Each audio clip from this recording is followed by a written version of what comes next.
everyone. So in this section I am going to discuss cranial fossas of the skull. So I just want to give you a brief of the platform introduction, Unacademy platform introduction, and then I will start with a video which I have already recorded it for you, and we will discuss the anterior, middle and posterior cranial fossa and all important foraminas. Okay. So myself, Dr. Mona Lisa, has done my MD Anatomy from Armed Force Medical College, Pune, and this is my code ANAT10 referral code, which can be used by you if you want to take the plus subscription of Unacademy. So my dear students, also I take so many of free sessions on the Unacademy platform, so you can be the part of these free sessions by using the unlock code ANAT10. So what you have to do, you have to download the Unacademy app, and then you have to find your goal as NEET PG, and thereafter you can use my code ANAT10 to unlock the free sessions of on the Unacademy platform. So my dear students, before moving up, I would like to tell you about the features of special classes on the free platform of Unacademy. So there is live interaction with the educator who is taking that session, so you can live interact with the educator. Other point is that the polls are conducted, and so you can know what is your weak area and which should be required more of time and preparation. Raise your hand and has an interaction with the top educators on the Unacademy platform. Never miss a session. So what happens if you start following me? For example, you like my session and you start following me on the Unacademy platform for getting the updates and all the information of my sessions. You will always get a notification regarding my free session and also regarding my all plus courses. Lecture notes. So when I will finish up with the lecture notes, you can download the PDF, and that would be very useful for you. Anytime, anywhere, read from the top educators of the Unacademy platform at your own place. Use this code ANAT10 if you want to take the plus subscription. So my dear students, I would like to brief you about the plus subscription. What are the benefits of plus subscription? So you can access both live and recorded version, and you can assess it from your own place with the top educators in the medical field, compete in the live test and quizzes, and know where you are and what is your weak area and needs to be given more time and revision. Study at your device at your own place, access to more than 25,000 of MCQs which is made on the latest platform, questions which is made for the clinical questions for all 19 subject, and all these questions along with their answer provided a good brief explanation is given to all the MCQs by the top educators of Unacademy platform. Coming soon, so already came, it's not coming soon, it says already on the platform of Unacademy. With 1 year of subscription and more, you are getting printed notes of Unacademy platform, but it's just 1 day remaining for taking this, so I would also give you the information. So Iconic subscription. So what is the benefits of Iconic subscription? Where you get the benefits of two platform, that is, one is the Prep Ladder and the other is Unacademy Plus platform, where you can be the part of clinical integrated versions, video lectures from the dream team of Unacademy. QBank 3 can be assessed by you, rapid revision, snapshots and treasure notes or the dream team of Unacademy along with that of the Prep Ladder. Actually, just 1 day is remaining for the notes provided to you if you take the plus subscription of Unacademy, but if you take Iconic subscription, you will be provided with Prep Ladder notes, dream team.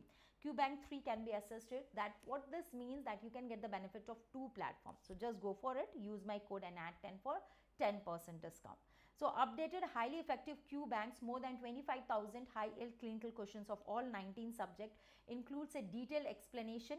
So use my code ANAT10 to get 10% discount. Also boost your preparation by using my code and getting 10% discount and taking the plus subscription. So what are the benefits and what are the discounts? So if you take 2 years of subscription, you get 4 months of subscription absolutely free. If you take 12 months of subscription, you get 2 months of subscription absolutely free. Other than that, I also want to give you this very important information that if you are planning to take the plus subscription, just go it. Just 1 day is left. So actually, if you take today, so today is 10th of September until 11th, so 1 day more, today and tomorrow, that is 1 day is left for getting your printed notes will be provided. So printed notes will be provided to you with the plus subscription of Unacademy. So there's 1 day for it. Just take your plus subscription and get the printed notes of Unacademy platform made by the top educators of Unacademy platform. NEET PG 1 month package, ultra fast high revision batches, emergency room batches, NEET PG analysis batch, last 3-year NEET PG previous questions, COVID test and grand test series.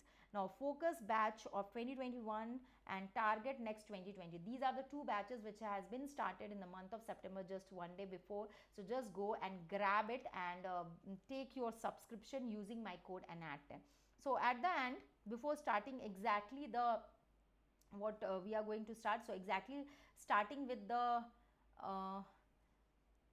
osteology of the skull, cranial fossas and cranial foraminas, I would like to show you this slide where the pricing detail of NEET PG Iconic is compared with that of NEET PG Plus. So Iconic and Plus is compared. So if you are in first or second year, go for 4 or 3 years of subscription. If you are in final year or interns, just go for 1 or 2 years. So this will be highly beneficial, and use my code ANAT10 to get 10% discount. So let's start with the cranial foramina structure and what are the foraminas and what are the structure located in anterior, middle and posterior cranial fossa. Hello everyone, myself Dr. Mona Lisa, anatomy faculty on the Unacademy platform. So I will describe the 3 cranial fossas, anterior, middle and posterior cranial fossa in detail, along with all the foraminas and where it is located and what are the structures passing through this foramina. So in this section we are discussing the interior of the base of the skull. So this is in the discussion of anterior, middle and posterior cranial fossa. So when you see the interior, the anterior cranial fossa, this is the anterior cranial fossa, this is the middle cranial fossa and this is the posterior cranial fossa. The anterior is separated from the middle cranial fossa by the lesser wing of sphenoid. So can you see here, this is the lesser wing of sphenoid which is separating anterior and that of middle cranial fossa. So in the midline, as you can see here, this is the sulcus chiasmaticus. Okay, so this sulcus chiasmaticus anterior border is separating again the anterior and middle cranial fossa. Now middle cranial fossa is separated from posterior by superior border of the petrous temporal bone. So this is the upper border of petrous temporal bone and this is dorsum sella in the midline. So dorsum sella in the midline and superior border of the petrous part of temporal bone. So these are the separation of 3 cranial fossas. So let's start with the discussion of anterior cranial fossa first. So anterior cranial fossa, what contains anterior cranial fossa? Inside it is containing the frontal lobe of the brain and the bone which is forming the floor. So this is the cribriform plate of ethmoid bone. So this is cribriform plate of ethmoid bone and orbital plate of the frontal bone is lying laterally. Okay, so also this sloping surface which you can see here, this is the jugum sphenoidale of the sphenoid bone. So cribriform plate of ethmoid bone is forming the roof of the nasal cavity and it has got number of apertures and the opening. Can you see here? These are the number of apertures and openings which is lying there, and through it passes olfactory nerve rootlets. Posteriorly, cribriform plate of ethmoid bone, this space and this sloping surface is called as jugum sphenoidale, which is forming the roof of sphenoid air sinus. Now, this projection which you are seeing in the midline is called as the crista galli, and anterior to it, this projection is called as the frontal crest. In between frontal crest and crista galli, this is a small foramina. This opening which you are seeing here is the opening, that is foramen cecum, which is a blind opening. As here what happens, through this a vein passes, emissary vein, which forms a connection between the nasal mucosa and superior sagittal sinus. Okay, just at the junction of crista galli and that of frontal sinus, here will be the opening of foramen cecum. Now crista galli and frontal crest, these structures are giving attachment to the flux cerebri.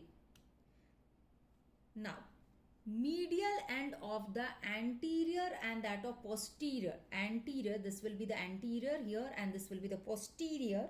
Ethmoidal canal is lying on either side of the cribriform plate. What passes there? So anterior ethmoidal nerves and vessels through the anterior ethmoidal foramina and posterior ethmoidal nerves and vessels through posterior ethmoidal foramina. Now this is the lesser wing of sphenoid. This is the lesser wing of sphenoid, which has got a concave sharp border. As you can see here, this is the concave sharp border. And if you will see, it is projected posteriorly. This projection is called as anterior clinoid process. So anterior clinoid process on either side, as you can see here, it is giving attachment to the free edge of tentorium cerebelli. So this is all for anterior cranial fossa.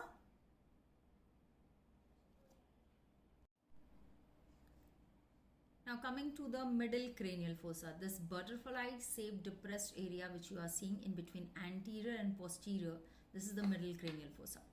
Now in the middle cranial fossa, I would like to describe firstly the median area and then the lateral area. So in the median area, in the midline lies the pituitary gland, hypophysis cerebri, and on lateral area is the temporal lobe of cerebral hemisphere residing here.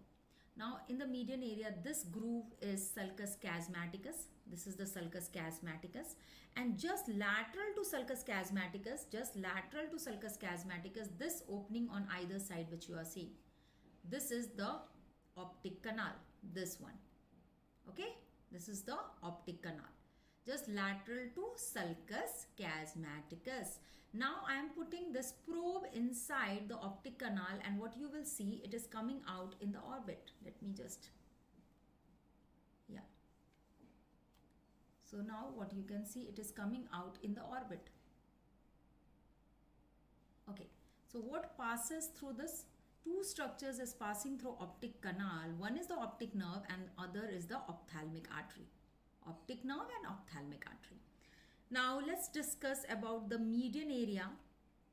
So the median area, can you see this area? This is elevated on the anterior and posterior part, and in the middle area it is depressed. This whole area together, this area is called as sella turcica. And this shape, as you can see, it is representing the shape of Turkish saddle.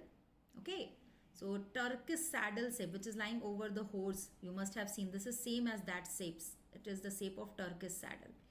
Now the most anterior one, so I would like to describe the structures moving from before to backward. So the most anteriorly, this is tuberculum sella. What is this? This is sulcus chiasmaticus, but I am talking about tuberculum sella, which is the posterior boundary for sulcus chiasmaticus. This is tuberculum sella. Now tuberculum sella is giving attachment to diaphragma sella. It is giving an attachment to the fold of dura, that is diaphragma sella. Now we have already discussed the anterior clinoid process in the anterior cranial fossa. Now tuberculum sella laterally, here is the middle clinoid process. This is middle clinoid process, this is anterior clinoid process. In some of the skull, what you will see, the anterior clinoid process and the middle clinoid process is connected by a ligament. What is this connecting ligament called as? This connecting ligament is called as corticoclinoid ligament. Got it? Anterior clinoid process, middle clinoid process connected by corticoclinoid ligament, and the structure which is passing below is the upturned course of internal carotid artery. If this is connected by a ligament, the name of the ligament is corticoclinoid ligament, then it is called as corticoclinoid foramen. So this foramen, it will form a foramen, corticoclinoid foramen, and internal carotid artery will traverse below it.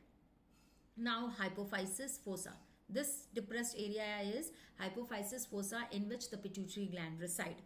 And what is this? This is the dorsum sella. This is the dorsum sella, which is separating middle cranial fossa from that of posterior cranial fossa. This is dorsum sella. Now dorsum sella, on the lateral side, this projected part is posterior clinoid process. Now posterior clinoid process is giving attachment to anterior end of tentorium cerebelli. Tentorium cerebelli. Tentorium cerebelli is separating the occipital lobe of cerebral hemisphere and the cerebellum. That end is attached here. Posterior clinoid process is giving attachment to anterior end of attached margin of tentorium cerebelli. So done with this. Now we have done with the median area. Just lateral to this, here is a F-shaped groove, this groove on either side. So this is whole is sella turcica. Lateral to it, here is the groove. This is on either side, there will be a groove on either side, and this groove is called as the carotid groove. Here, this groove is the carotid groove. Okay, this groove is the carotid groove. And carotid groove, what passes or lodges through carotid groove, what is related here? Internal carotid artery is related in the carotid groove, which is covered by sympathetic nerve plexus. So we have done with the median area. Now let's move on to the lateral part. So when I am talking about the lateral area, now let's move to the lateral area. When we are talking about the lateral part of middle cranial fossa, it is formed by the greater wing of sphenoid, also by the squamous part of temporal bone and the petrous part of temporal bone. Three bones are forming the lateral part. Greater wing of sphenoid, squamous part of the temporal bone and petrous part of the temporal bone. Now let's describe the important foramina. So actually the foraminas which is located in the greater wing of sphenoid bone, this is greater wing of sphenoid bone. In this, the important foraminas are in the form of a crescentric line. So I will start with superioorbital fissure. So just see here. Below, this is the lesser wing of sphenoid, and below it, this foramen, where my, so below this is superioorbital fissure. Just below the lesser wing of sphenoid, this is the superioorbital fissure. So you can clearly see when I will show you the orbit from here. This part, can you see this foramen? This retort shape foramen here. This is superioorbital fissure. Yeah, this is superioorbital fissure. Close to the, yeah, you can see here retort shape foramina. This is superioorbital fissure. So now moving to again. So just below the lesser wing of sphenoid, here will be the superioorbital fissure. Below the lesser wing of sphenoid.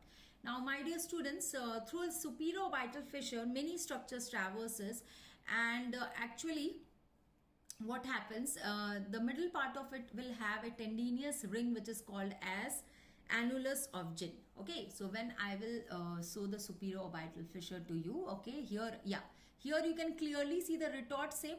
Okay, the foramen which I am showing you is the superioorbital fissure. In the midline, you can see it is having slight projections here. And yeah, so clearly it is seen in this image. Clearly you can see the superioorbital fissure, and the superioorbital fissure will have many structures traversing through it. Okay, so the structures traversing through superioorbital fissure will be from, it is divided it actually into three parts, three compartments. We divide superioorbital fissure into three compartments, that is lateral, medial, and intermedial. The structures passing through the lateral part. The structure passing through the lateral part will be LFT, lacrimal frontal trochlear, and also the lacrimal branch of middle meningeal artery and recurrent meningeal branch of ophthalmic artery. If we talk about the middle part of superioorbital fissure, so in the middle part of superioorbital fissure, the structures traversing will be both the division of oculomotor nerve, nasociliary nerve, and abducens nerve, and the structure passing through the medial part. So this would be the medial part of superioorbital fissure, and the structure passing through medial part is inferior ophthalmic vein. So lateral part say LFT, liver function test, lacrimal frontal trochlear, superior ophthalmic vein, recurrent meningeal branch of ophthalmic artery, and lacrimal branch of meningeal arteries. Through the middle part, the structures traversing is oculomotor nerve, 2 division, nasociliary abducens, and medial part say inferior ophthalmic vein. Now the other things will be quite clear. Actually, it was hidden by the lesser wing of sphenoid. Now, just next to it, this foramen which is clearly seen to you is the foramen rotundum. This is foramen rotundum. See here, my probe is lying very close to foramen rotundum.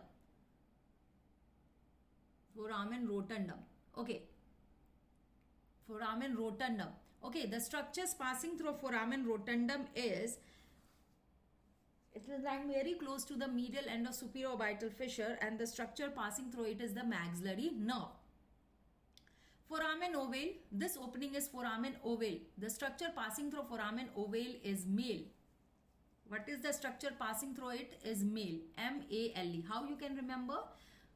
Ovum, say women हो गया, and ovum के say structure passing, the mnemonic is male, M-A-L-E. So the structure passing through it will be M for mandibular nerve, A for accessory middle meningeal artery, L for lesser petrosal nerve, and E for emissary vein.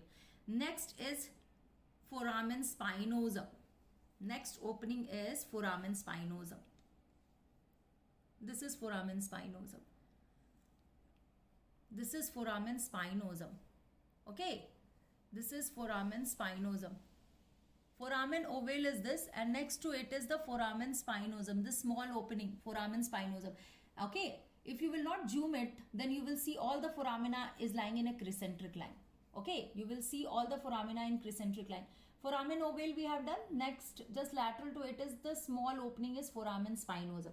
Structure passing through foramen spinosum is middle meningeal artery. What passes? Middle meningeal artery passes through it. Middle meningeal artery is passing through foramen spinosum and also nervus spinosum.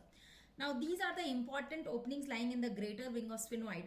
Now other than that, exactly in between foramen ovale and foramen spinosum there is a bar. Can you see? This is the bar which is lying exactly between foramen ovale and foramen spinosum. There is a bar. And on this bar what lies? Okay, so this bar is also given a name that is called as canaliculus innominatus.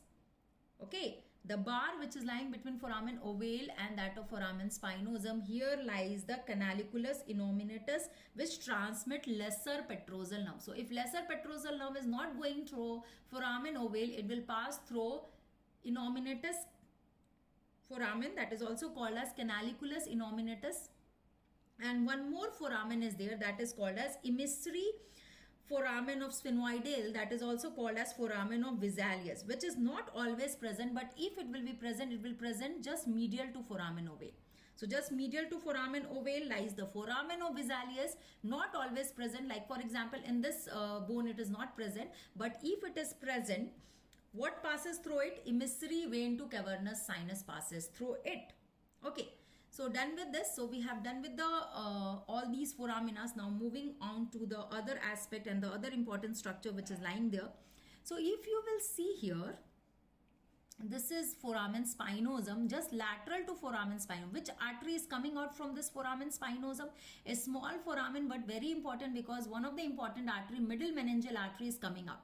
After traversing or coming out from the middle meningeal artery, it has got two. Can you see this groove? This is the two groove, and these are from the anterior and the posterior branch or trunk of middle meningeal artery. Anterior is going through a stereon and the posterior branch is going through a supramastoid crest. Okay. Now coming to the other important things. So let's see the petrous part of temporal bone. So this is foramen lacerum, as you can see here. Irregular foramen. Actually just close to the body of sphenoid, this irregular jig-jagged appearing foramen. Okay. This jig-jagged appearing foramen. Very irregular. Foramen ovale ke just medially irregular foramen is the foramen lacerum. Okay, so this is foramen lacerum. Important structures traversing through it. If we talk about the important structures which is traversing through it, that is foramen lacerum. Not much of important structures traverses, but the greater petrosal nerve will come out through the posterolateral aspect and then will join with the deep petrosal nerve to form the nerve of pterygoid canal. Also, internal carotid artery along with sympathetic nerve plexus will enter it from it and then traverses. So here lies the internal carotid artery covered by the sympathetic nerve plexus. Meningeal branch of ascending pharyngeal artery also traverses. Now, other than that, let's move on the petrous part of temporal bone. So this is the trigeminal ganglion impression. Actually, this is trigeminal impression onto the petrous part of temporal bone that is lying posterolateral to that of foramen lacerum. This is foramen lacerum, posterolateral to it. This is the trigeminal impression. And what lodges here? Trigeminal ganglion lodges here in a pouch of dura mater that is called as cave trigeminal nail. Lateral to it there is arcuate eminences, and what is related inner side to arcuate eminences? Semicircular canal of internal ear. This whole part, which is rest of it, this is all tegmen tympani, part of the petrous temporal bone. So this is all what? This is tegmen tympani. This is the tegmen tympani. Now tegmen tympani, which is covering the rest of the petrous part of temporal bone, which is forming the roof of for the mastoid antrum and tympanic cavity and the bony part of the auditory tube. Now there is two lines, if you will see. Okay, so not very evident, but here two lines are here. Okay, one is medial and other is lateral. These two lines are there. Okay, so these two lines are actually in the form of groove running anteromedially. This is the one will be the medial and other is the lateral groove. So these grooves, so lateral groove is for lesser petrosal nerve from glossopharyngeal nerve, and medial groove is for greater petrosal nerve from the facial nerve.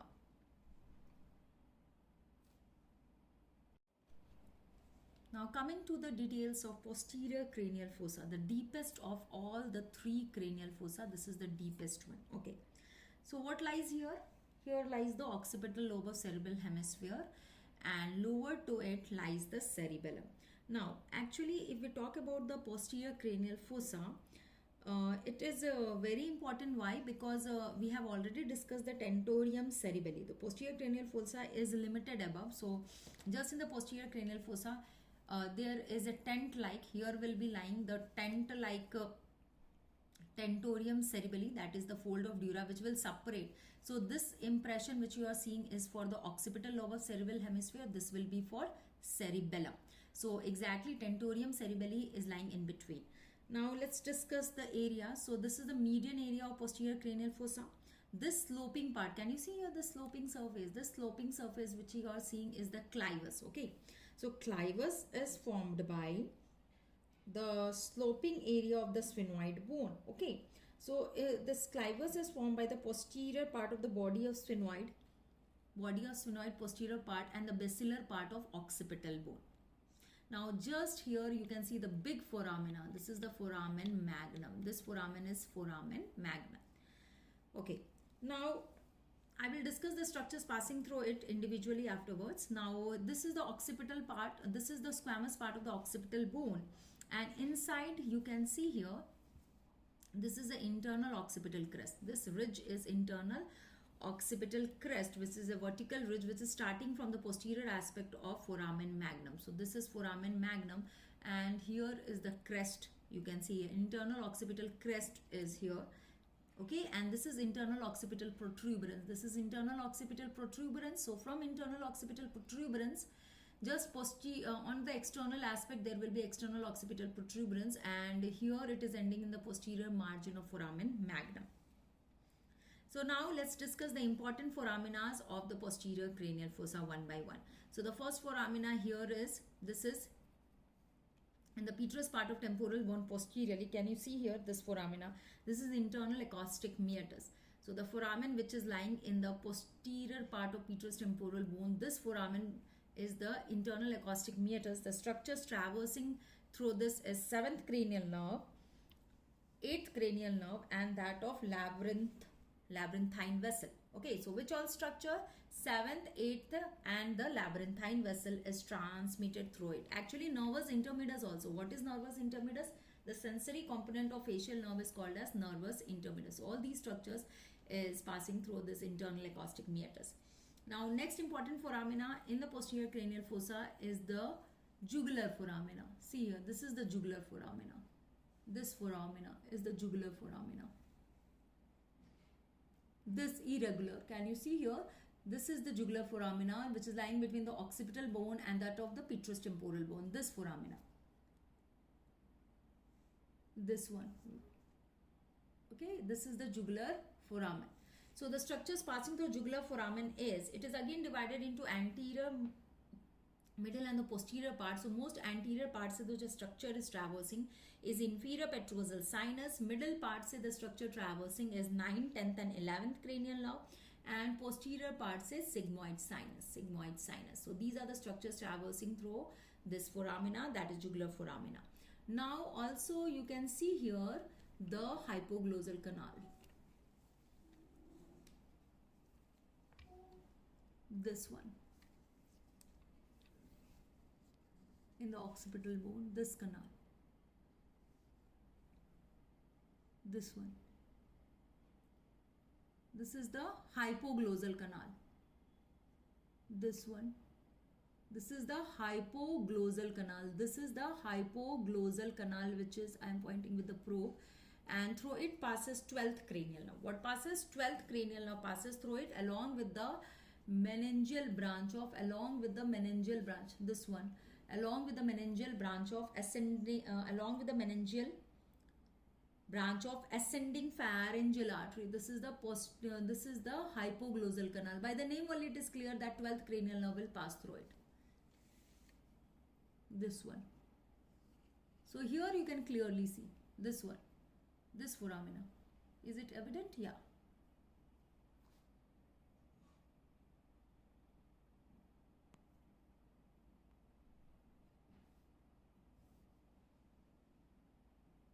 This one.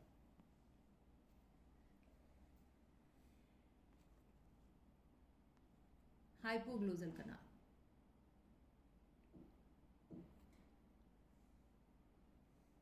This is the hypoglossal canal. Okay. Now coming to foramen magnum, the big bulky foramen which you are seeing is the foramen magnum, which is again divided into anterior and posterior part. Anterior and posterior part. So actually it is divided into anterior and posterior part by the ligament, which is dividing it into two parts, that is the alar ligament. Okay, so here is the attachment of alar ligament. This will be the anterior part and this will be the posterior part.